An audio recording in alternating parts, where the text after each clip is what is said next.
காசா மீது இஸ்ரேல் நடத்தி வரும் தாக்குதல் தீவிரமடைந்து வருகிறது. இதுகுறித்த விரிவான தகவல்களை இஸ்ரேலில் உள்ள நமது சிறப்பு செய்தியாளர் கார்த்திகேயன் வழங்க கேட்கலாம். காசாவை நோக்கிய இஸ்ரேலின் ராக்கெட் மற்றும் தரைவழி தாக்குதல் தீவிரப்படுத்தப்பட்டிருக்கு. என்னோட வலதுபுறம் இடதுபுறம் ரெண்டு பகுதியிலும் இருக்கிறது காசாவுடைய நகரங்கள் தான். வலதுபுறம் இருக்கிறது பெய்ட் ஹனான்கிற பகுதி. அங்கதான் ஹமாஸுடைய தலைமையகம் இருக்கு. ஹமாஸுடைய முக்கியமான தலைவர்கள் அந்த பகுதியில இருந்துதான் இஸ்ரேல் நோக்கிய தாக்குதலை தீவிரப்படுத்தியிருக்காங்க. அங்கிருந்து அவங்க செயல்படுறாங்க. அதை நோக்கிய இஸ்ரேலுடைய தாக்குதல் நேற்று இரவிலிருந்தே தீவிரப்படுத்தப்பட்டிருப்பதாக சொல்லப்படுது. டாங்கிகள் மூலமாகவும் ஏவுகணை தாக்குதல் மூலமாகவும் அங்க அதிகமாயிருக்கு தாக்குதல். என்னுடைய வலதுபுறத்துல புகை மண்டலமாக இருக்கக்கூடிய பகுதி கான் யூனிஸ். அங்க கிட்டத்தட்ட 3 லட்சம் மக்கள் ரொம்ப அடர்த்தியான இடத்துல வாழ்றாங்க. ஏற்கனவே இஸ்ரேல் அக்டோபர் 7ஆம் தேதி தாக்குதலுக்கு பிறகு அவங்கள வலியுறுத்தி இருக்கு. நீங்க அந்த பகுதியை நோக்கி போங்க அப்படின்னு சொல்லியிருக்கு. அந்த பகுதியில் அதிகமான மக்கள் குடியேறின பிறகு தற்போது அந்த பகுதியில் இஸ்ரேல் தாக்குதலை தீவிரப்படுத்தி ஏற்பட்டிருக்கு அப்படிங்கிறது இஸ்ரேல் மீதான விமர்சனமாக இருக்கு. கிட்டத்தட்ட 3 லட்சம் பகுதி மக்கள் ரொம்ப குறுகிய பரப்பளவுல வாழ்றாங்க. இந்த பெய்ட் ஹனான்ற பகுதியில, அதாவது ஹமாஸுடைய தலைமையகம் இருக்கக்கூடிய பகுதியில கிட்டத்தட்ட 1 லட்சத்திற்கும் மேற்பட்ட பாலஸ்தீன மக்கள் இருக்கிறாங்க.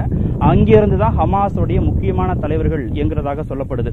இந்த கான் யூனிஸ் பகுதியில 2 முறை இன்னைக்கு காலையில இருந்து நாம வந்த பிறகு 2 முறை F-16 போர் விமானம் மூலமாக தாக்குதல், ஏவுகணை தாக்குதல் நடத்தப்பட்டிருக்கு. அதாவது 2002ஆம் ஆண்டுக்கு பிறகு இஸ்ரேல் அதிகாரப்பூர்வமாக F-16 போர் விமானத்தை பயன்படுத்துறாங்க அப்படின்னு சொல்லப்படுகிறது. GBU கைடட் பாம்ப் யூனிட் 28, 24 இந்த 2 வகையை பயன்படுத்தி இங்கே தாக்குதல் நடத்தியிருக்கிறாங்களாம் காலையில இருந்து. அதாவது GBU 28ங்கிறது 5000 முறை தாக்குதல் நடத்தக்கூடியது ஒரே தடவையில. அதே மாதிரி GBU 24ங்கிறது 2000 குண்டுகளை ஒரே நேரத்தில் அனுப்பக்கூடிய சக்தி வாய்ந்தது. ரெண்டையும் பயன்படுத்தி இருக்கிறாங்க.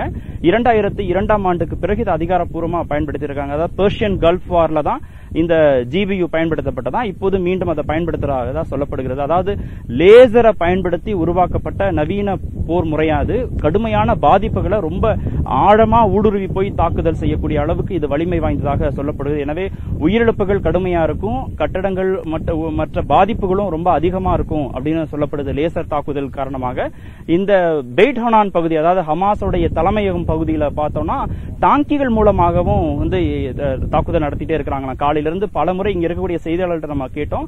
அதிகாலையிலிருந்து, அதாவது இரவு தொடங்கி இருக்கிறாங்க, ஆனா அதிகாலையிலிருந்து டாங்கிகள் தாக்குதலை தீவிரப்படுத்தி இருக்கிறாங்க. இந்த தாக்குதல்கள் எல்லாம் நம்ம உற்று கவனிக்கிற போது இஸ்ரேல் ஹமாஸ் மீதான தாக்குதலை வரக்கூடிய நாட்கள்ல இன்னும் தீவிரப்படுத்த போது ரொம்ப முக்கியமாக தரைவழி தாக்குதலுக்கு அவங்க தயாராகி கொண்டிருக்கிறார்கள் அப்படிங்கறத நம்மளால புரிந்து கொள்ள முடிகிறது.